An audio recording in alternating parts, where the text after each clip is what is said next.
Et nous sommes donc dans la dernière édition, la 4e. Et aujourd'hui, nous allons aborder le sujet de la réconciliation. Alors, c'est un sujet qui est large, vous l'avez compris. Je vais vous faire un petit résumé, comme Guillaume nous l'a dit. Nous allons avoir un résumé. Mais avant de démarrer cela, j'aimerais juste remettre le contexte des choses. Il est bien de s'asseoir ici pour en apprendre plus sur le Seigneur, en apprendre plus sur la parole. C'est une bonne chose de se rassembler aussi pour louer son nom ensemble et se rassembler et pouvoir librement exprimer notre foi et le faire sans être persécuté, sans être arrêté. C'est une grande grâce et on devrait être reconnaissant pour ça. Mais je prie que cet enseignement soit plus que juste des choses qui rentrent dans notre tête. Je souhaite vraiment que là où on en est dans notre vie, dans l'observation qu'on a sur notre entourage, sur notre société, on réalise qu'il y a des enjeux de vie et de mort. Et que nous sommes chacun placés comme des agents de vie par le Seigneur lui-même. Nous avons le rôle d'ambassadeur, de porte-parole pour lui. Donc je prie que ce que nous allons voir aujourd'hui, ce que nous allons apprendre, va nous permettre d'ouvrir la bouche dans des situations qui nous semblent bloquées, des situations qui nous semblaient pas possibles à gérer auparavant, et que dans tout ce parcours de la connaissance du pardon, de la réconciliation que nous avons reçu de Dieu, nous allons pouvoir le vivre effectivement, pas juste dans la tête, mais dans les faits, dans les jours, les semaines, les mois, les années à venir. Il y a dans certaines de nos familles beaucoup de travail. Il y a des enjeux qui durent peut-être depuis des années. Mais j'ai confiance que par la grâce de Dieu, par la manière dont il va éclairer notre compréhension de ces choses-là et la manière dont il va nous donner à cœur de vivre pleinement l'Évangile, que nous allons pouvoir impacter de manière, je dirais, chirurgicale certaines situations à la lumière de sa parole et par le feu de son esprit.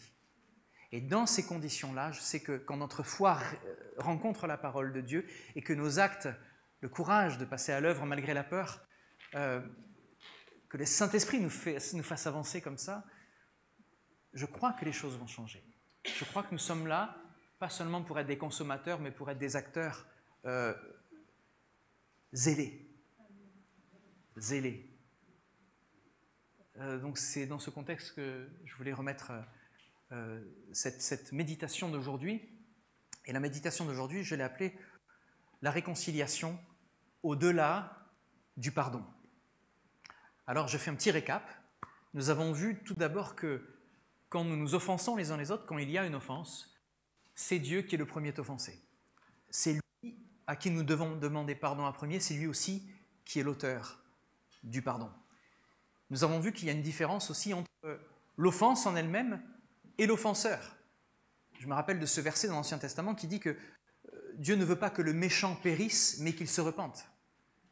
Il n'y a pas un désir de Dieu de détruire les méchants, mais de détruire le mal. Vous voyez ? Donc il y a l'offenseur et l'offense. Nous avons vu, et ça c'est important, qu'il y a un modèle divin dans le modèle du pardon. Et Jésus, quand il nous a appris à prier le Notre Père, montre que dans ce modèle, le pardon des offenses est important. Il nous a expliqué les détails après cette prière, il nous a expliqué les conséquences du pardon et du non-pardon. Nous avons vu qu'il y a aussi une mesure des choses, que nous serons pardonnés à la mesure où nous pardonnons, comme nous pardonnons nous aussi. Et on pourrait même faire un message entier sur toutes les mesures que l'on trouve dans la parole. Quand il y a un comme, il y a toujours un comme. Comme Dieu vous a aimé, aimez-vous. Comme Dieu vous a pardonné, pardonnez. Il y a beaucoup de choses à dire sur cette similarité, cette chose que nous devons suivre à l'image de notre Père. Vous voyez, Dieu a créé l'homme à son image, sauf que le péché, c'est que nous sommes éloignés de cette image. Et l'enjeu du chrétien est vraiment de retrouver l'image première de l'homme que Dieu a créé, et c'est pour ça que nous avons chanté que nous sommes des nouvelles créatures. Il n'y a pas de limite à ce que le Seigneur peut faire dans notre vie. Il nous transforme de jour en jour par le Seigneur l'Esprit. Nous avons vu aussi qu'il faut discerner les offenses qui scandalisent, les offenses qui font tomber les jeunes dans la foi, des offenses qui nécessitent simplement de la patience, de l'écoute, qui concerne beaucoup aussi les susceptibilité. Nous avons vu qu'il y a beaucoup d'offenses qu'on prend comme des choses graves, et en fait, c'est juste parce que des fois, on est juste susceptible, et qu'on nous a marché sur le pied, sur le petit doigt du pied qui faisait déjà mal.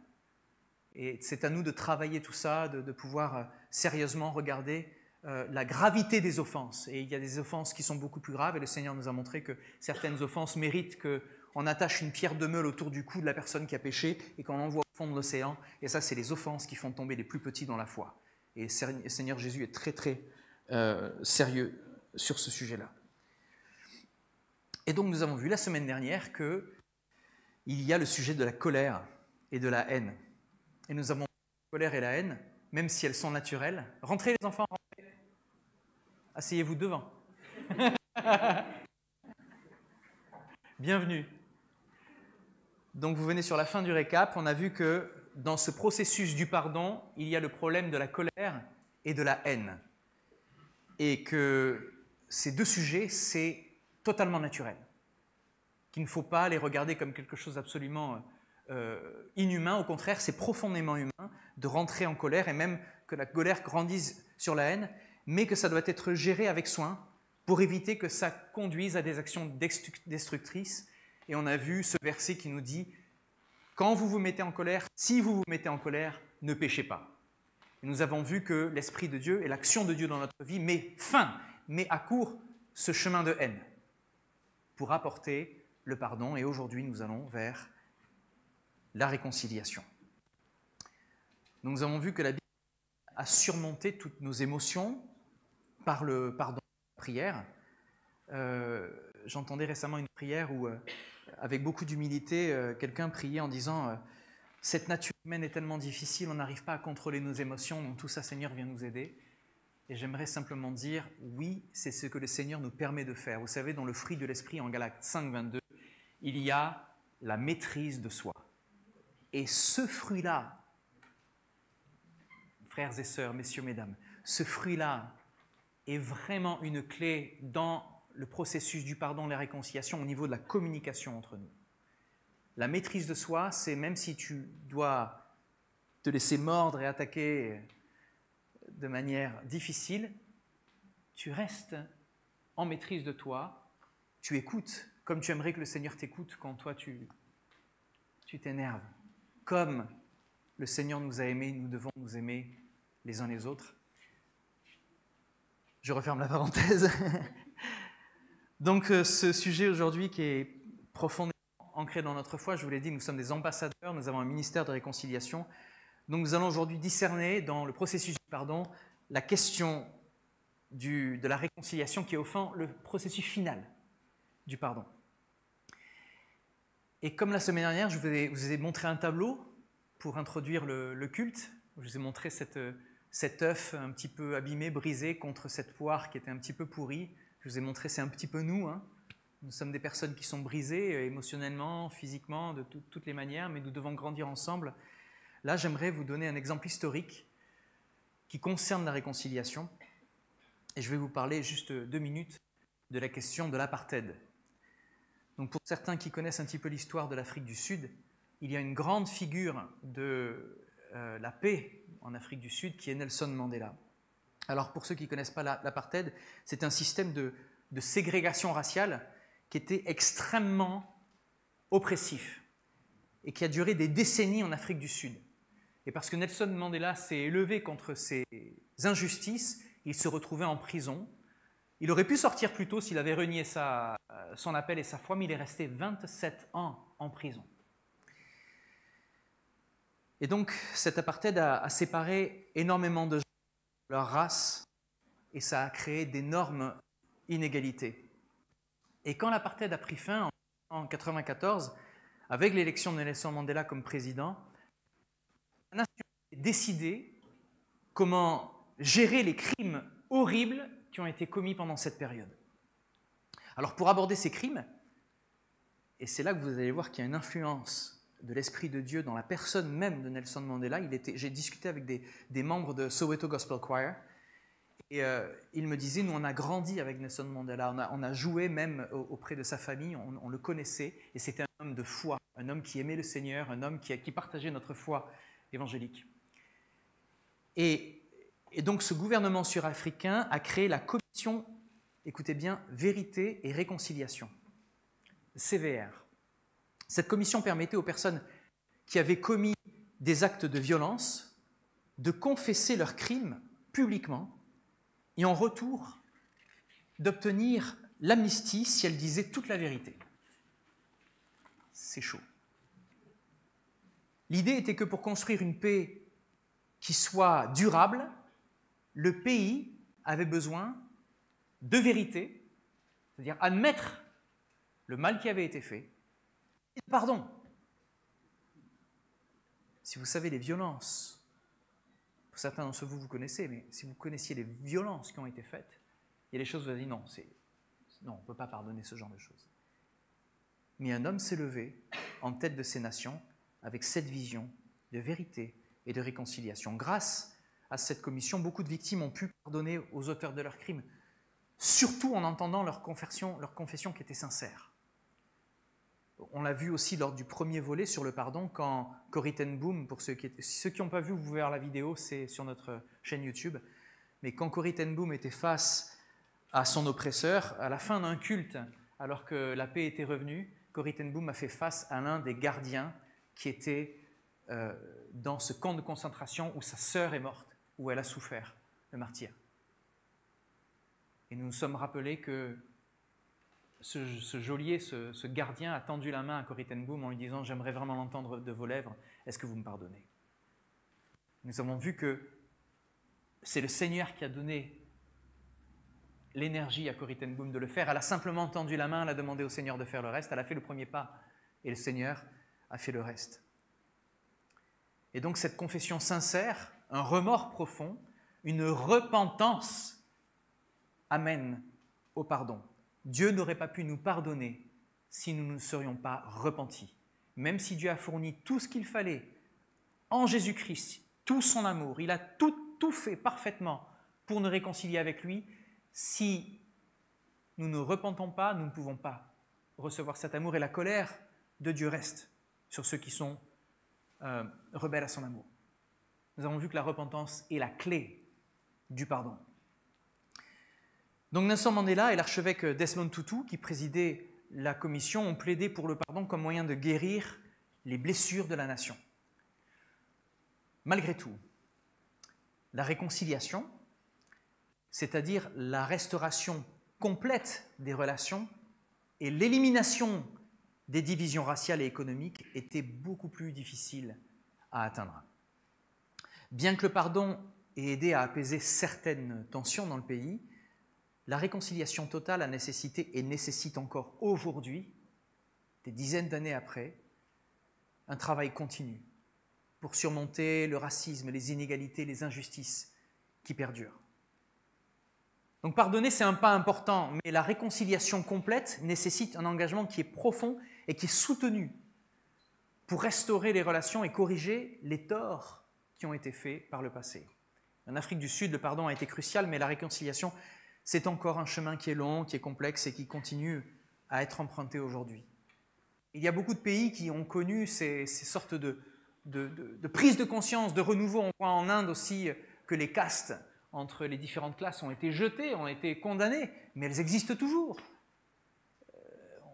On a été d'ailleurs, on est parti plusieurs fois en Inde justement pour aider un orphelinat où la plupart font partie de la caste de ceux qui sont totalement rejetés, et la situation n'a pas réellement évolué pour eux en fait. Il est illégal d'avoir ce racisme de caste, mais il est toujours palpable, il est toujours visible, il est toujours vécu. Donc, pardon et réconciliation, ce sont deux concepts qu'il nous faut distinguer pour pouvoir comprendre ce processus. Alors je vais vous demander, on va lire pas mal de versets. Je vous rappelle que là, c'est une approche de la Bible qui se veut thématique. Donc nous n'allons pas rentrer juste dans un passage, nous allons faire une exégèse, on ne va pas rentrer dans les détails techniques avec du grec et de l'hébreu, etc. On va faire une approche qui est thématique, d'accord ? On viendra plus tard, dans les prédications qui vont suivre, dans les semaines et mois à venir, on ira en profondeur dans certaines parties des Écritures. Ne vous inquiétez pas pour les puristes et ceux qui aiment. mais permettez-moi de faire un survol de quelques versets pour pouvoir aborder la question de la réconciliation. Le pardon, c'est quand même un acte de grâce. Nous l'avons vu, c'est un acte de justice et d'amour. Mais c'est un acte volontaire où l'offensé choisit de libérer l'offenseur de la dette morale qu'il lui doit. Nous avons vu qu'il s'agissait d'une dette au même prix qu'une dette d'argent. Et d'ailleurs, le mot qui est utilisé dans Matthieu 6, dans le Notre Père, c'est « remets-nous nos dettes comme nous remettons aussi nos dettes à ceux qui nous doivent ». Hein? C'est le mot dette en grec d'ailleurs. Donc Jésus nous enseigne l'importance de pardonner dans ce passage-là. Si vous pardonnez aux autres leur offense, votre Père Céleste vous pardonnera aussi. Mais si vous ne pardonnez pas aux autres, votre Père ne vous pardonnera pas vos offenses. Donc le pardon est cette condition pour recevoir la grâce divine. On ne reviendra plus là-dessus, on l'a bien compris. Mais la réconciliation maintenant, il s'agit de restaurer une relation qui a été brisée. La réconciliation, elle va au-delà du pardon. Elle vise une restauration, vous voyez, de la relation entre l'offensé et l'offenseur. L'apôtre Paul en parle en 2 Corinthiens 5, 18, 19. Il dit « Tout cela vient de Dieu qui nous a réconciliés avec lui par le Christ et qui nous a donné le ministère de la réconciliation. » Vous vous rendez compte? Aujourd'hui, tu dis « Moi, mon ministère, je ne sais pas trop, j'aime bien aider l'Église, je viens des fois nettoyer un petit peu, j'aide un petit peu à la cuisine, je prépare le thé, j'aime participer, enseigner les enfants, mais mon ministère, voilà, s'arrête là. » Eh bien non, il ne s'arrête pas là. Tu as un ministère de réconciliation.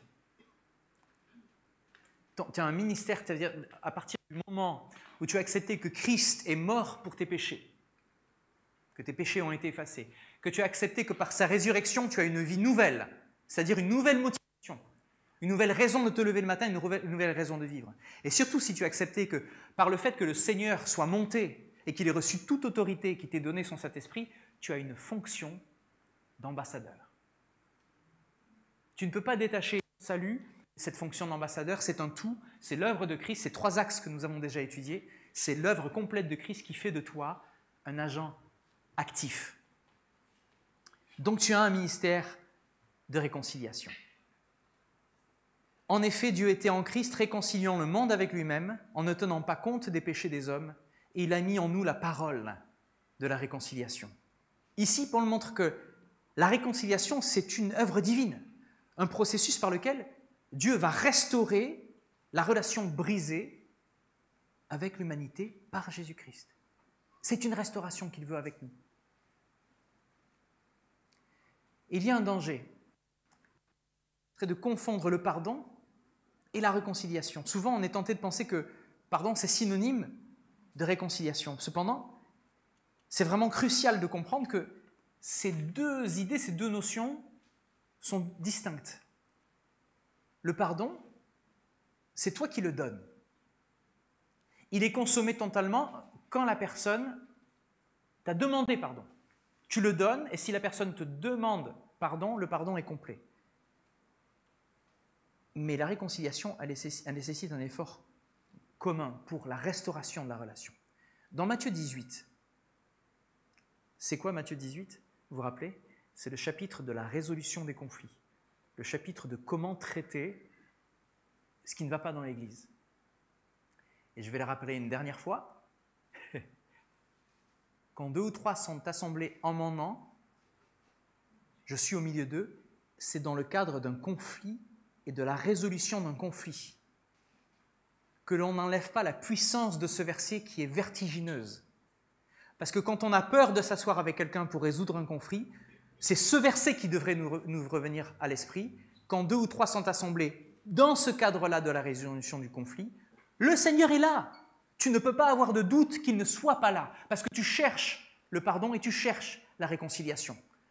Donc, essayons d'utiliser ce verset de plus en plus à bon escient, et pas juste quand nous nous mettons à prier. Je vous en prie, parce que c'est important de reconnaître la valeur de chaque... J'ai été dans l'armée, et un de mes trucs préférés, c'était de tirer. Je n'étais pas objecteur de conscience en priant d'éviter ça. Non, je suis allé dans l'armée, je voulais défendre mon pays, je voulais apprendre à sauter en parachute, et j'ai bien aimé tenir un FAMAS et m'entraîner à tirer. Voilà. Sauf que chaque balle était comptée. et que si toutes les balles étaient dans le carton, je pouvais avoir mes permissions. Je ne voulais pas qu'une seule balle se perde. À combien plus forte raison la parole du Seigneur et chaque verset est plus précieuse qu'une balle de FAMAS. Quand on utilise Matthieu 18 en disant « Quand 2 ou 3 sont rassemblés en son nom, tu es au milieu d'eux », c'est pour déglinguer le conflit et le non-pardon. Vous comprenez? Donc à ne pas utiliser sur n'importe quelle cible. Je referme la parenthèse. Ça en fait beaucoup de parenthèses déjà, c'est terrible. Il faut l'arrêter cet homme-là. Donc il y a un danger de confondre pardon et réconciliation.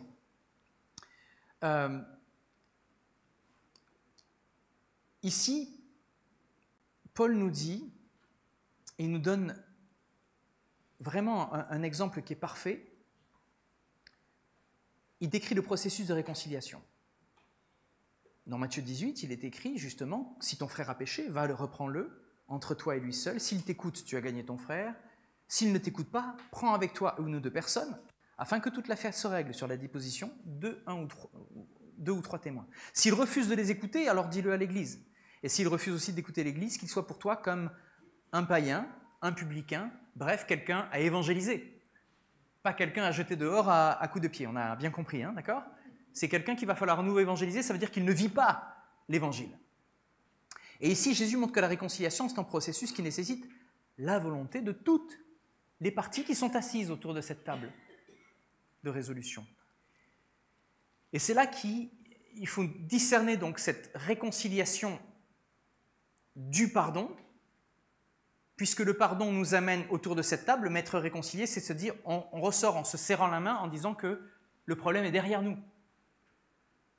Il s'agit de l'oublier, mais on sait qu'on n'oubliera pas totalement. Par contre, le fait de s'en rappeler ne va pas faire en sorte qu'on va juger l'autre personne, mais qu'on va continuer à vivre avec elle, et que dans cette absence de jugement, c'est l'amour qui vient remplacer. Vous voyez la dynamique de Dieu dans notre vie, c'est que, comme je vous l'ai dit la dernière fois, et vraiment j'ai lu ce livre absolument inspirant, que j'ai trouvé vraiment inspirant, Le pardon et l'oubli de Jacques Buchold, qui est vraiment, d'ailleurs, qui a vraiment influencé toute cette étude et tout ce parcours. Il est écrit dans ce livre, et j'ai trouvé ça très juste, qu'il faut se rappeler pour oublier. Il est important de se rappeler pour oublier, parce que de toute manière, les erreurs du passé, on est tenté de les ramener sur le devant de la scène, surtout dans le cadre d'un conflit. On dit « mais tu te rappelles ce que tu as fait ?» C'était inadmissible. Oui, mais on a déjà parlé de ça, je pensais qu'on était d'accord, on s'est pardonné. On n'oublie jamais totalement.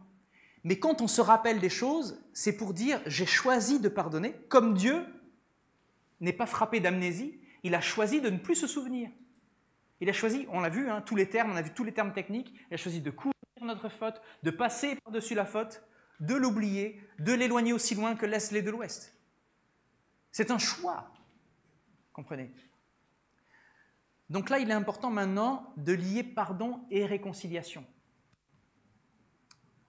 Dieu nous montre que le pardon, c'est la première étape vers la réconciliation. Dans Romains 5, versets 10 et 11, il est écrit « Car si lorsque nous étions ennemis, nous avons été réconciliés avec Dieu par la mort de son Fils, à plus forte raison étant réconciliés, serons-nous sauvés par sa vie. Et non seulement cela, mais encore nous nous glorifions en Dieu par notre Seigneur Jésus-Christ, par qui maintenant nous avons obtenu la réconciliation. » Donc ce passage nous montre que Dieu, par amour, il a pris l'initiative de nous réconcilier avec lui, même lorsque nous étions encore ses ennemis. Quelqu'un aujourd'hui peut-être te regarde comme un ennemi. Peut-être que quelqu'un retient quelque chose contre toi, ou tu retiens quelque chose contre lui. Dieu a pris l'initiative de nous réconcilier avec lui, alors que nous étions encore ses ennemis. Et quel est ce pouvoir particulier qui lui permet de faire ça? Sa grandeur, sa grâce, sa sainteté, sa justice? Non, son amour. C'est son amour. Ce qui nous manque le plus. Ce matin, j'ai eu la bénédiction d'assister au culte anglophone et d'être témoin de 4 baptêmes.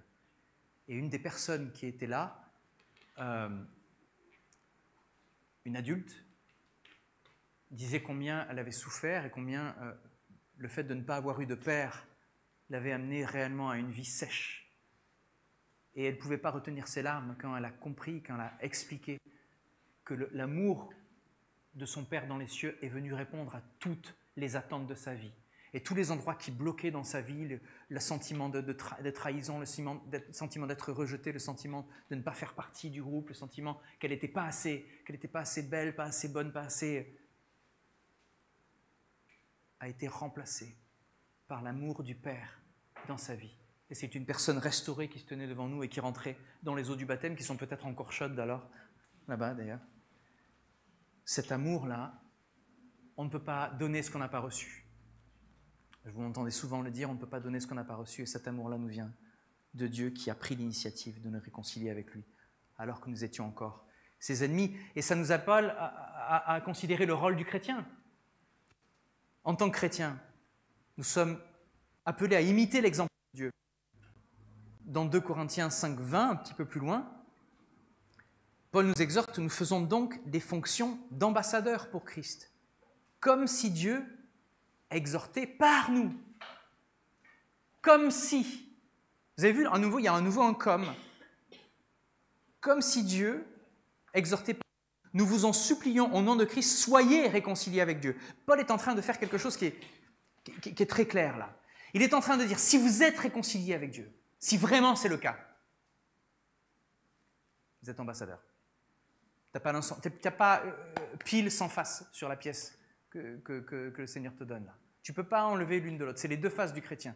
Si tu as été réconcilié, par défaut dans ton ADN de chrétien, tu ne peux pas dormir tranquille tant qu'il n'y a pas eu cette recherche de pardon et de réconciliation. J'ai bien dit cette recherche, hein. Je n'ai pas dit la réconciliation totale, nous allons voir pourquoi. Donc, en tant qu'ambassadeur de Christ, on doit non seulement pardonner, mais aussi rechercher activement la réconciliation avec ceux qui nous ont offensés. Et on va voir maintenant les composantes de cette réconciliation. Il y a ici le sujet de la réparation. Et c'est un sujet qui est touchant parce que quand je vois des personnes qui viennent au Seigneur, ce qui est le plus touchant, c'est de voir des personnes qui arrivent heureuses d'avoir trouvé le salut, d'avoir rencontré le Père, et en même temps briser des choses qui ont été faites par le passé, et pour lesquelles elles se sentent tellement fautives ou coupables. Et ça me touche énormément parce que ça veut dire que l'Esprit de Dieu a commencé cette œuvre de régénération. C'est réellement une œuvre de génération qui... D'ailleurs, quand on pose les questions dans le baptistère, vous vous rappelez les questions que l'on pose. Est-ce que tu crois en Dieu le Père qui t'a créé, en Jésus le Fils qui t'a sauvé, et au Saint-Esprit qui te régénère chaque jour? Et c'est déjà le cas, même avant qu'il rentre dans les eaux du baptême, cette génération a déjà pris place. Et de voir des personnes brisées en train de dire, mais comment j'ai pu faire ça? Comment j'ai pu en arriver là? Qu'est-ce que je dois faire? En bref. Est-ce qu'il y a une prière que je dois dire? Souvent, c'est est-ce que je dois rentrer dans un système religieux pour recevoir ce pardon? Non, tu l'as déjà reçu. Et c'est peut-être la chose la plus difficile. C'est au niveau cognitif, au niveau de la réflexion, c'est peut-être la chose la moins intuitive. Parce qu'on mérite tous sur la terre, on doit mériter les choses qu'on obtient. Quand on désire obtenir l'amour de quelqu'un, on va courtiser cette personne, on va chercher à lui plaire, on va chercher à savoir combien de sucre elle met dans son café ou dans son thé, on va chercher à lui plaire. Tu sais que tu plais déjà à Dieu. Tu sais que tu es déjà fait à son image, il t'aime déjà. La seule faute, c'est que tu n'aies pas reconnu son amour plus tôt, c'est tout. Mais maintenant qu'il est là, maintenant que tu le sais, tu peux être transformé à son image. Et le passé, il a choisi d'oublier, il a choisi de ne plus s'en souvenir. C'est la plus belle nouvelle, c'est la plus bonne nouvelle, c'est le message de l'Évangile, la réconciliation entre Dieu et les hommes. Quand cette personne arrive devant moi et qu'elle est brisée et qu'elle me dit « j'ai fait ça, j'ai vécu telle chose et je sais que c'est criminel, je sais que c'est horrible et comment je peux, etc. » Et là, on prie. Et la seule chose qui peut aider cette personne, c'est simplement la prière, parce que c'est dans la prière que tu reçois ces choses que tu es censé connaître intellectuellement. Cette prière va faire descendre tout ça dans ton cœur et dans tes membres. Et une fois que tu as été saisi par cet amour de Dieu, tu deviens un agent que personne ne peut arrêter. On peut te gifler, tu dis « Ok, vas-y, l'autre, vas-y, Non, parce que c'est déséquilibré. Là, c'est rouge et là, c'est pas rouge. Vas-y. Je veux te montrer que peu importe ce que tu me fais, je t'aimerai quand même. Ah, j'ai le souvenir de David Wilkerson qui est évangélisé dans les rues de New York et il y a ce gars qui vient et qui l'insulte, etc. Et Nicky Cruz, hein, et il arrive à sa batte de baseball et tout. Ce gars-là est super dangereux et David Wilkerson qui lui dit même si tu me brises en 1000 morceaux, les 1000 morceaux vont te dire que Jésus t'aime. Si ça, c'est pas l'esprit de Dieu, l'amour de Dieu. Donc la réconciliation authentique nécessite une forme de réparation. En tout cas, c'est notre désir le plus juste. Et c'est une preuve que le Saint-Esprit travaille en notre sein. Dans Luc 19, vous connaissez l'histoire de Zachée, nous voyons un exemple de réparation. Mais Zachée, se tenant devant le Seigneur, lui dit « Voici, Seigneur, je donne aux pauvres la moitié de mes biens. » C'est bien la moitié, déjà, pour Zachée. « Et si j'ai fait tort de quelque chose à quelqu'un, lui rend le quadruple. » Pas à la légère qui parle à Jésus quand même, là. Hein. Et Jésus lui dit, comme une réponse, écoutez bien, c'est pas parce que Zachée lui dit ça qu'il est sauvé. C'est parce que Zachée c'est difficile au niveau diction, c'est parce que Zachée est sauvé, répétez après moi, c'est parce que Zachée est sauvé, ça marche, que Jésus lui dit, le salut est entré aujourd'hui dans cette maison. Parce que celui-ci est aussi un fils d'Abraham. Et là, Zachée, qu'est-ce qu'il montre? Il montre ici que la véritable réconciliation implique de réparer les torts qui ont été causés. C'est ce qu'on appelle la réparation. Et revenir sur le passé pour effacer des fautes, c'est aussi un témoignage envers toutes les personnes qui vont nous dire « Mais qu'est-ce qui t'arrive? T'es fou ?» Ça fait des années qu'on n'a plus vécu ça, tout allait bien, et là, tout d'un coup, ça te revient à la mémoire et tu dis « Oui. » Et c'est là que la personne qui est en face de vous peut se dire « Il y a vraiment un Dieu. »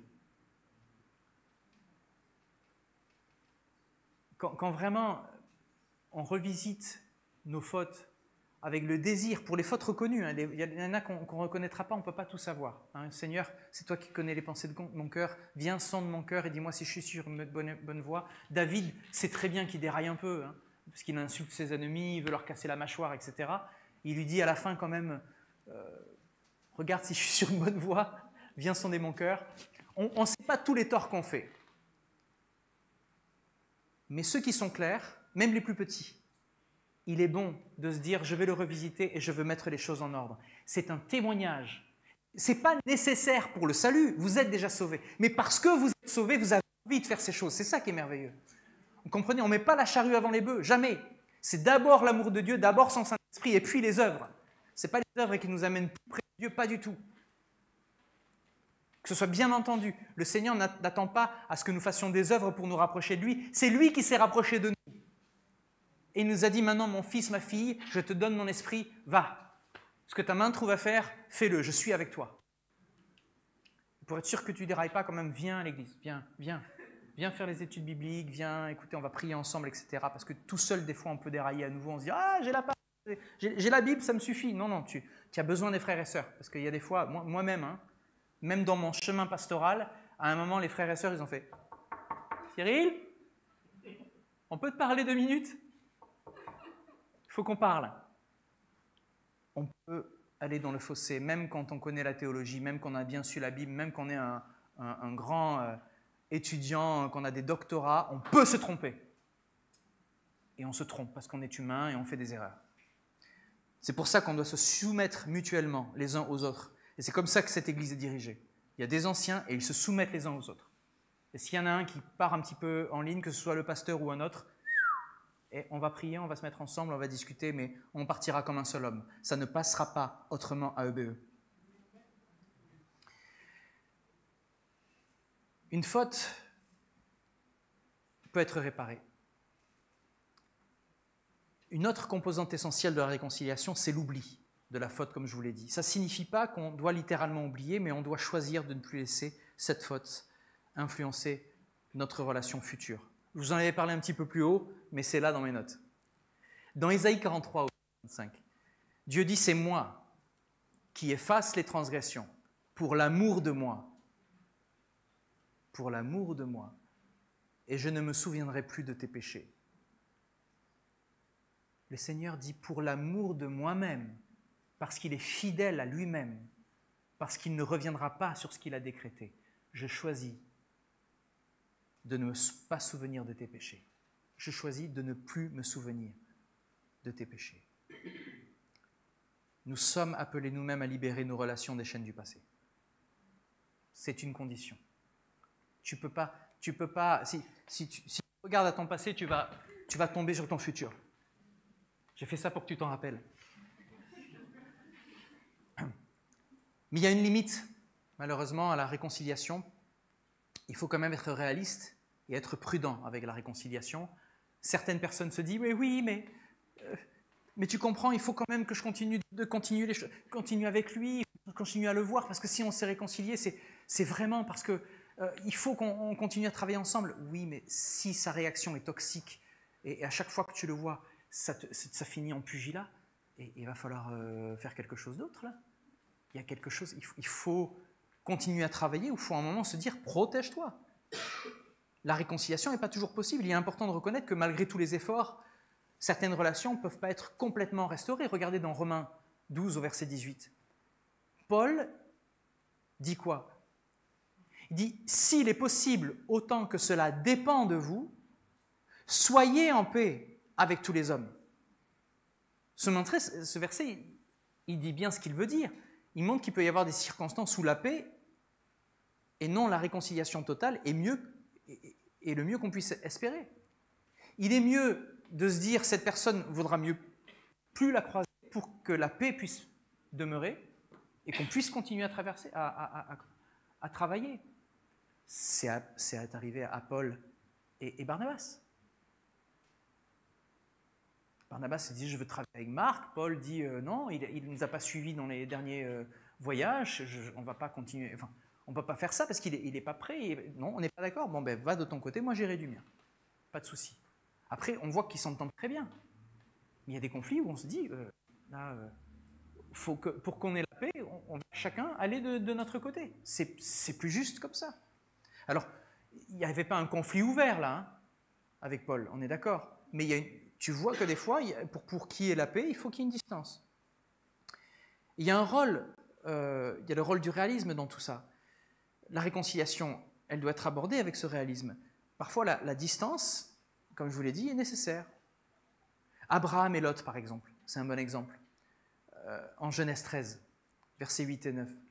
Abraham dit à Lot, « Qu'il n'y ait point, je te prie, de dispute entre toi et moi, ni entre mes bergers et tes bergers. Car nous sommes frères. Tout le pays n'est-il pas devant toi? » En gros, il y a la place. On ne va pas se battre. Sépare-toi donc de moi.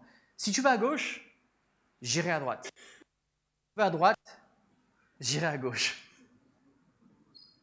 Abraham, il est juste. Hein? Abraham a choisi la séparation pour préserver la paix. C'est un acte qu'on appelle un acte de sagesse, de réalisme. Alors, je ne sais pas si on doit parler du couple là maintenant. Parce que, je vous explique, c'est signé quelque part quand vous êtes mariés, à un moment. Et je rigole, mais en fait c'est un sujet qui est particulièrement triste et sérieux. C'est que, en tant que pasteur, mais aussi en tant qu'homme citoyen, il est inadmissible quand il y a des violences que l'on continue à chercher constamment à être réconcilié, à rester près de notre agresseur. Ça peut mener à la mort. Mais pas la mort, la mort spirituelle, c'est une vraie mort. Il y a des choses, mesdames, ou messieurs, mais c'est plus rare, dans la violence qui peut vous être faite dans des ménages, qu'il faut gérer avec la plus grande sagesse. Et c'est pour ça que je vous dis, quand vous avez des conflits, des choses comme ça, parlez-en aux anciens, partagez avec des frères et sœurs en qui vous avez confiance, qui sont un exemple en termes de famille, en termes de relations. Parce qu'ils sauront réajuster les choses et vous dire quoi faire. Mais on ne va pas faire de ces prédications sur le pardon, la réconciliation, une sorte de de leitmotiv de dire « ça ne marche pas, mais je vais faire en sorte que ça marche, même si je risque ma vie ». Vous comprenez? Il y a une limite aux choses. Je crois que le Seigneur peut réparer les couples, même les couples les plus brisés, les couples qui ont été infidèles, les couples où il y a eu de la violence. J'ai vu les couples être réparés de ça.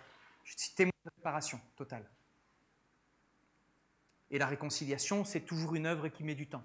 Mais il y a une vraie vie ensemble et il y a des erreurs qui ne seront plus faites. Mais soyons sages à ce stade.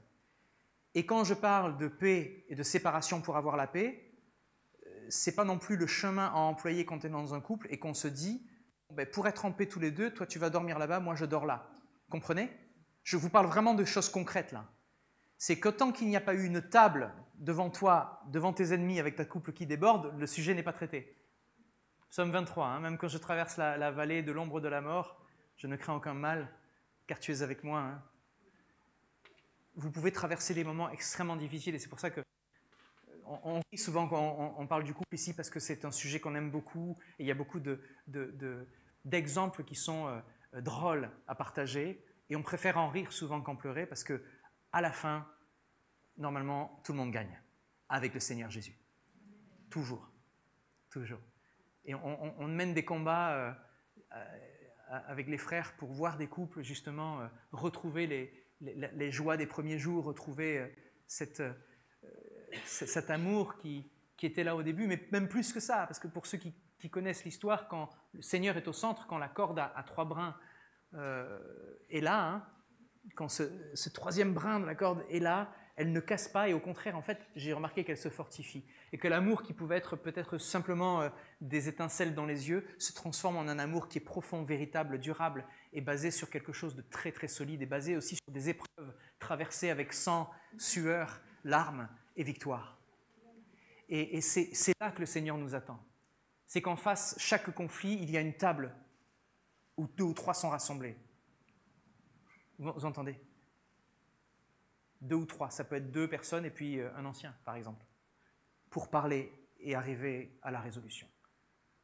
C'est pas facile, c'est pas juste de la théorie. C'est pour ça que je vous ai dit au début de ce message que c'est pas juste plus de connaissances, c'est vraiment une sagesse de dire je dois faire ce qu'il faut quand il le faut. Et quand il y a un manque de communication, quand il y a ce manque de paix, on a tendance à dire bon, ben, tu restes dans ton coin, moi je reste dans le mien, comme ça tout se passe bien. Mais tu deviens colocataire. Et c'est pas le but. L'idée, c'est de se dire, est-ce qu'on peut s'asseoir à la table aujourd'hui? Oui? Non? Pas encore? Tu n'es pas prête? Très bien. Demain alors. On attendra. Le lendemain, tu reviens. Est-ce qu'on peut s'asseoir? Oui? Ben là, c'est moi qui est plus près. Je suis désolé. Oh. Eh bien, on attendra demain. Et tu reviens le 3e jour, et le 4e, et le 5e. Il n'y a pas de souci. Mais il y a toujours une table de résolution du conflit. Il y a toujours une table que le Seigneur dresse devant nous. Et à un moment, l'œuvre de l'ennemi est brisée. Car là où 2 ou 3 sont rassemblés à mon nom, je suis au milieu de vous. Vous comprenez? Ce n'est pas une balle perdue. Hein? Le Seigneur nous a donné la paix. Nous sommes les garants de cette paix. Et il a payé le prix fort pour le faire. Qui sommes-nous pour rejeter en pratique l'œuvre de pardon et de réconciliation que le Seigneur a fait dans nos vies? Oui, il y a des fois où ce n'est pas possible. Il y a des fois, tu ne peux pas amener un âne à boire s'il ne veut pas boire. Je parle de ton mari? Non, je parle de ta... Non, je ne sais pas de qui on parle, excusez-moi. Mais il y a des choses que tu ne pourras pas faire tout seul. On l'a vu, le pardon, c'est entre 2 personnes, c'est donc en relation. S'il y a une personne qui est aveuglée, ce n'est pas ta faute. J'ai tendance à dire dans les couples, c'est toujours 50-50, quoi qu'il se passe. On part de là, ça part bien. Mais si la personne vraiment est dans l'aveuglement, qu'est-ce qui fonctionne quand quelqu'un est aveugle? On prie, on prie, on prie, on prie. Et on ne prie pas seul, on prie avec les autres. Et j'ai confiance que toutes les guerres, toutes les batailles que vous êtes en train de vivre vont trouver leur victoire en Jésus-Christ. Toutes. Toutes. Il y aura une réponse de justice et de vérité à un moment ou à un autre, que ce soit de notre vivant ou que ce soit après. Le Seigneur est notre justice. On l'a vu, je ne vais pas le répéter, la vengeance, ça lui appartient, ce n'est pas à nous. Nous sommes des agents de paix.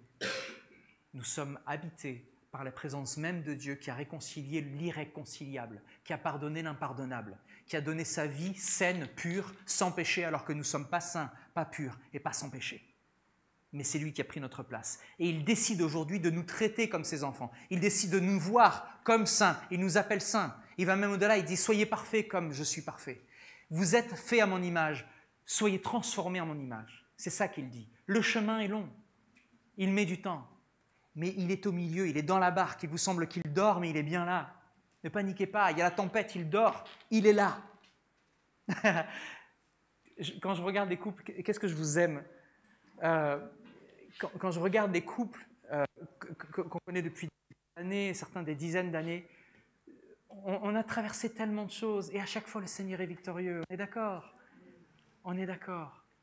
Et il est victorieux dans votre vie, même si le couple n'a pas fait le chemin comme on l'avait souhaité au départ, vous êtes victorieux parce que vous avez vécu les choses pleinement avec le Seigneur et le passé est au passé, vous avez su tourner la page, vous avez su faire ce qu'il fallait avec la sagesse que le Seigneur vous a donnée, avec la force qu'il vous a donnée, vous êtes libre, entièrement libre. L'ennemi va chercher à vous rappeler le contraire, il va chercher à ramener le conflit. On l'a lu dans les psaumes, celui qui rappelle les conflits est là pour les querelles, mais laissez au diable ce qui est au diable, concentrons-nous sur Jésus-Christ et son œuvre de salut. Je vais conclure avec ça. Le pardon, c'est un commandement qui est fondamental pour nous les chrétiens. Mais la réconciliation, c'est un processus qui va au-delà du pardon. Elle exige un engagement qui est mutuel, une volonté de réparation. Et parfois, une décision de prendre des distances pour le bien de certaines relations. Alors nous devons prier pour la force de pardonner, pour la sagesse de savoir quand rechercher la réconciliation et pour la paix dans nos cœurs, même lorsque la réconciliation n'est pas possible. Il n'y a que Dieu qui peut nous aider. Et je terminerai, ce n'est pas une prière, je vais vous inviter à chanter. Chaque jour, à chaque heure, oh, j'ai besoin de toi. Viens Jésus et demeure auprès de moi. J'ai soif de ta présence, divin chef de ma foi. Dans ma faiblesse immense, que ferais-je sans toi? Chaque jour, à chaque heure, oh, j'ai besoin de toi. Viens Jésus et demeure auprès de moi. Seigneur, nous te laissons toutes nos incapacités, tout ce que nous ne pouvons pas faire. On ne va pas falsifier le pardon, on ne va pas falsifier la réconciliation. Elle ne peut que venir de toi, du fin fond de ton amour que tu as placé dans nos cœurs. Nous prions aujourd'hui, Seigneur, que les puits de nos cœurs débordent. Tu nous as dit, demandez, vous recevrez, frappez, on vous ouvrira. Tu nous parlais de ton Saint-Esprit, Seigneur. Alors, Seigneur, envoie ton esprit dans ces cœurs brisés, dans ces vases d'argile. Fais-nous déborder de la réalité, de la réconciliation, du pardon que tu nous as donné pour que nous puissions en vivre. C'est notre pain quotidien, Seigneur, cet évangile. Permets-nous de le vivre pleinement. Que tu sois glorifié dans chacune de nos vies, dans chacune des impossibilités, Seigneur. Les montagnes se jetteront dans la mer et tu auras le dernier mot dans cette histoire. Nous voulons te bénir, Seigneur Jésus. Merci, Père, au nom de Jésus. Amen. Soyez bénis.